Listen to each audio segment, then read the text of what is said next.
দুর্গাপুরের IQ city medical কলেজে দ্বিতীয় বর্ষের এক ছাত্রীর ওপর সংঘবদ্ধ ধর্ষণের ঘটনায় ক্ষোভে ফেটে পড়েছে গোটা রাজ্য। নারী সুরক্ষা নিয়ে প্রশ্ন যেন দিন দিন আরো গভীর হচ্ছে। এর আগেই রাজ্যের আরজিকর মেডিকেল কলেজে ডাক্তারি পড়ুয়া ছাত্রীকে ধর্ষণ করে খুনের ঘটনা। কসবা ল কলেজের ছাত্রী গণধর্ষণের শিকার। একটার পর একটা নৃশংসতা যেন প্রমাণ করছে বাংলার নারীরা আজ নিরাপদ নয়।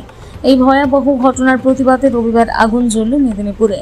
কোতোয়ালি থানার সামনে বিক্ষোভে ফেটে পড়লেন বিজেপির মহিলা মোর্চার কর্মীরা। টায়ার জ্বালিয়ে স্লোগান উঠল, নারী নিরাপত্তা চাই, অপরাধীদের দৃষ্টান্তমূলক শাস্তি চাই, মুখ্যমন্ত্রী পুলিশ মন্ত্রীর পদত্যাগ চাই। মেদিনীপুর জেলা বিজেপির মুখপাত্র অরূপ দাস মুখ্যমন্ত্রী মমতা বন্দ্যোপাধ্যায়কে কটাক্ষ করে এদিন এই নিয়ে কি বললেন আপনাদের সামনে তুলে ধরছি। ভুলে যাবেন না, আপনি পুলিশ বলে পার পেয়ে যাবেন। মমতা ব্যানার্জি এমন একজন কাল নাগিনী যে সবার আগে তার নিজের ঘরের লোককে এমন চোট মারবে যে ঘুরেও দাঁড়াতে পারবেন না। আর সেই কাল নাগিনীর নাম মমতা ব্যানার্জি। বলতে বাধ্য হচ্ছে উনি একজন মহিলা, খুব খারাপ লাগে।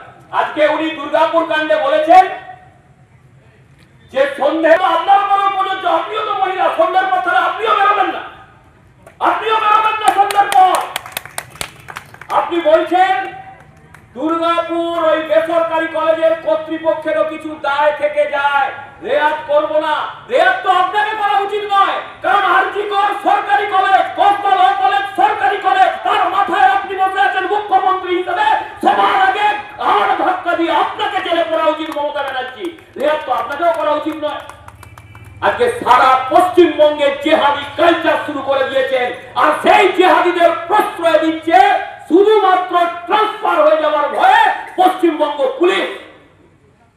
পুলিশের এত অধঃপতন, পুলিশের এত যে দুর্ভাগ্যজনক ঘটনা ঘটেছে সন্ধ্যে ৮টার সময় দুর্গাপুরের মেডিকেল কলেজ থেকে সেকেন্ড ইয়ারের ডাক্তারি ছাত্রী খাওয়ার জন্য বেরিয়েছিল বন্ধুদের সাথে। তার যে মর্মান্তিকভাবে গণধর্ষণ করে তার মোবাইল কেড়ে নিয়ে যে ভয়ঙ্কর পরিস্থিতি হয়েছে তার সাথে, এবং কলেজ কর্তৃপক্ষ সেটাকে চেপে দেওয়ার যে চেষ্টা করেন, ন্যাক্কারজনক চেষ্টা, কলেজ কর্তৃপক্ষ সিরিয়াসলি সেই বিষয়টাকে নেয়নি। এত বড় একটা বিগত ২৪ সালের অগাস্ট মাসে আমরা আরজিকর কাণ্ড থেকেও শিক্ষা গ্রহণ করিনি। কোনো রকম প্রশাসনিক জায়গায় কোনো ল এনফোর্স হয়নি, কলেজগুলোর ক্ষেত্রে নির্দেশিকা যায়নি যে এই ধরনের ঘটনা ঘটলে তাকে আমরা কিভাবে প্রতিহত করব। প্রথম কথা যে এটা এই ধরনের ঘটনা পুনরায় ঘটা বাঞ্ছনীয় নয়। সন্ধ্যে ৮টার সময় আজকে খুব হতাশ হয়েছি, মমতা ব্যানার্জি আজকে প্রথম মুখ খুলেছেন।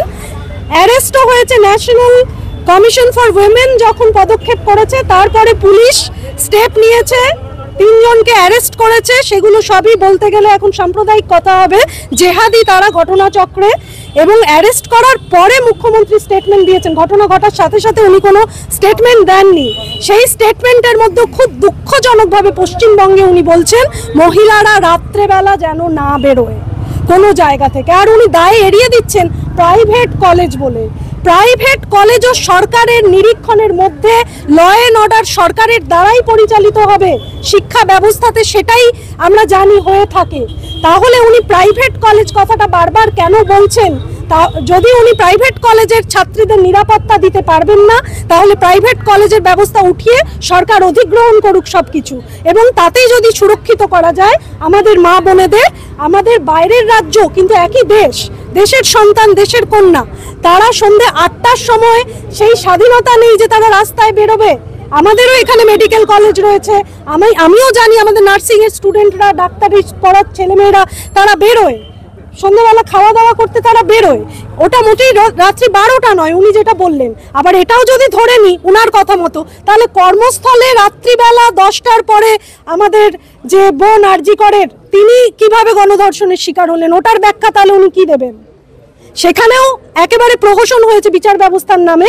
এবং এখানে আমরা যেটা চাই, যারা এই দুর্ঘটনার সাথে যারা ঘটিয়েছে এই ধরনের ন্যাক্কারজনক ঘটনা, যাদের মনে ভয় বলে কিছু নেই, তাদের কঠোরতম শাস্তির দাবিতে বিজেপি মহিলা মোর্চা লড়বে।